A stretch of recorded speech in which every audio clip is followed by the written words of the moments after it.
What if that buzzing mosquito near your ear wasn't a bug at all, but a drone? China has reportedly developed mosquito-sized drones known as micro-air vehicles. These tiny insects don't use blades, they flap their wings like real insects.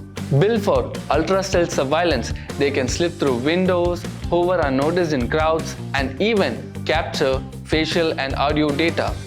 Powered by mini actuators, they are already being tested for high security operations. China is not alone. The US is also exploring this through DARPA. Yes, the future of spying could be buzzing right past you. So follow us for more wild tech updates.